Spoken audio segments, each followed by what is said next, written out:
right, y'all, let's get right into it. You can like and follow this video. If you're on this TikTok, make sure you follow me. And on Facebook and YouTube, it is LaShonda Love, Dr. LaShonda Love, and YouTube, LaShonda Cherie Love, Instagram, LaShonda Cherie Love. Just let's connect, okay? Let's get this thing together, 2023. So anyway, let's jump right into it. Let's talk about you, girl. Honey, I don't know if you like me, and if you're married, you want this thing to last forever and ever. You want it to last forever. But realistically, it's not going to last forever if you don't learn how to get you some wife manners. That's what we're talking about today. I was just in here talking to myself like, what I'm going to call it? It's wife manners. You got to have some good wife manners. Number one, this is my third time around the rodeo, baby. I've been married for a sum total of 22, 23 years total. So I know what I'm talking about, okay? One thing I learned in this marriage thing is don't no man like no nagging wife. Don't no man like no nagging wife. I don't care what you say. Don't nobody want to be around nobody that don't, all thing you do is create, as my sister would say, stank coochie energy everywhere you go. You always mad. They leave the toilet seat over. You got to make a big deal out of everything. You really are upset about a situation that never was resolved.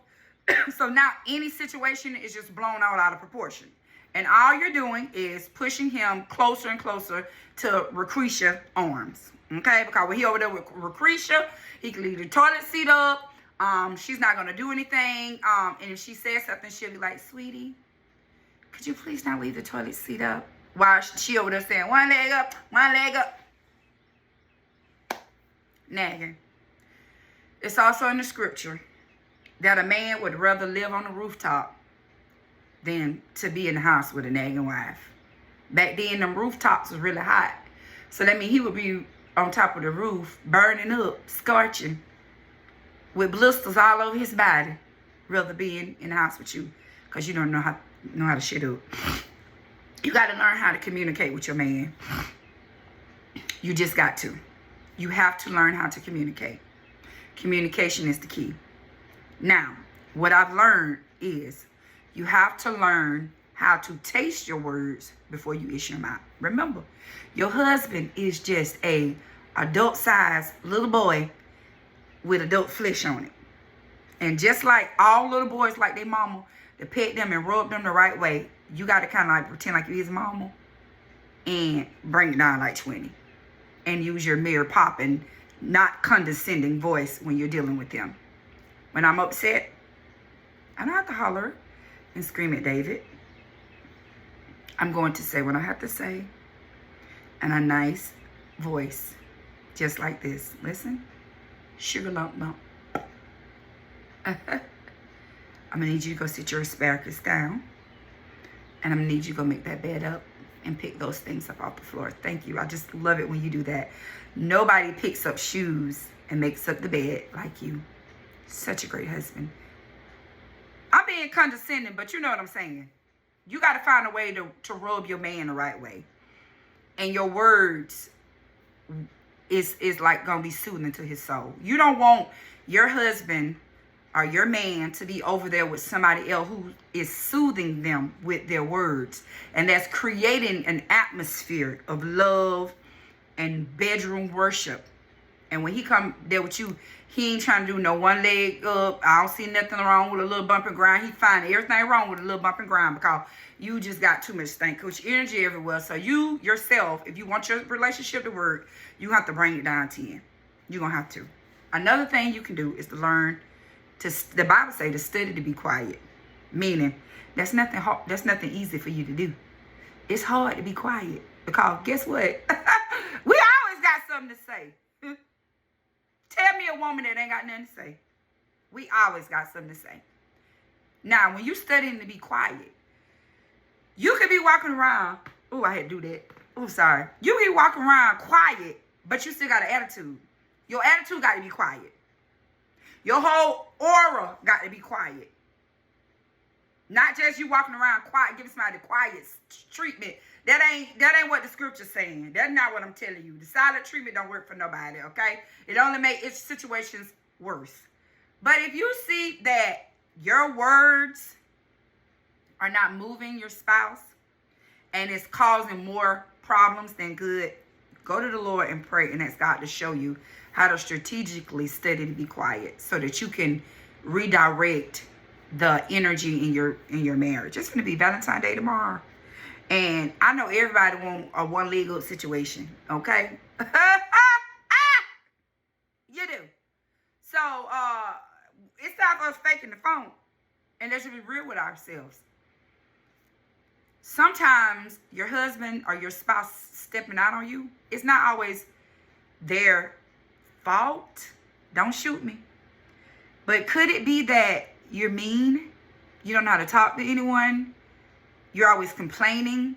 You always got something negative to say. You never see the sunshine. You always seeing the rain. And they tired of you. It ain't right. But could it be they tired of you? Okay. Wise woman said, girl, don't be fattening no frog for no snake. Listen, girl, don't be fattening your frog for no snake. Come on. Bring it in. Learn how to talk to people. Learn how to control your attitude.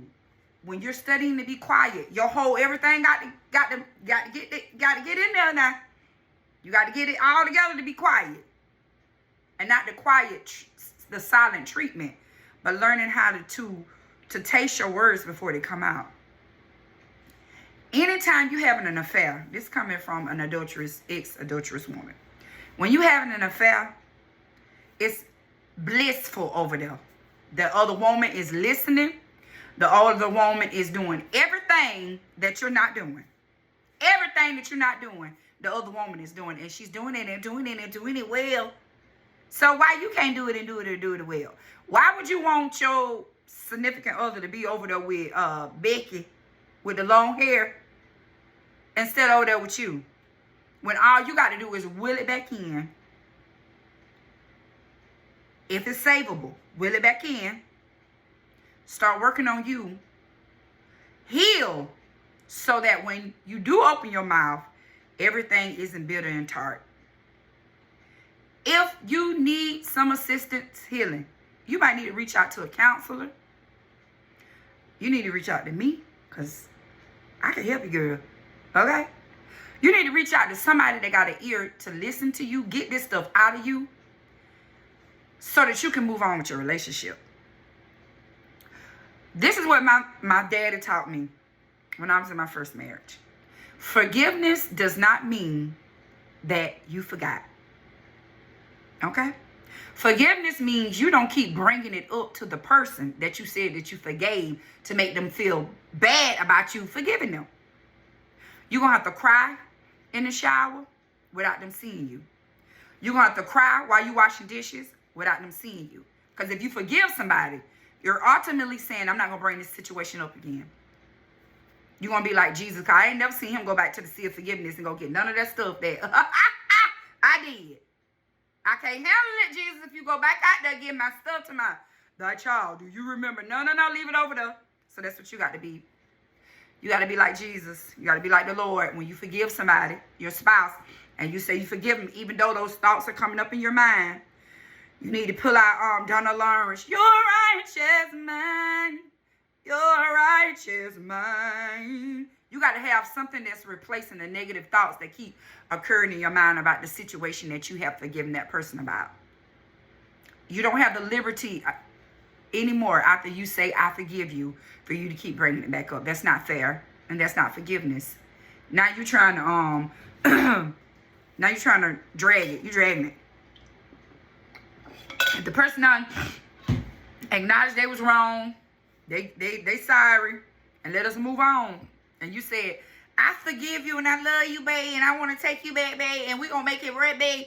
Babe, you can't just because you was in there and you seen a pair of earrings and you had a flashback, you can't just be like, oh, indeed, what you did? You can't do that no more. You got to kind of like let it go.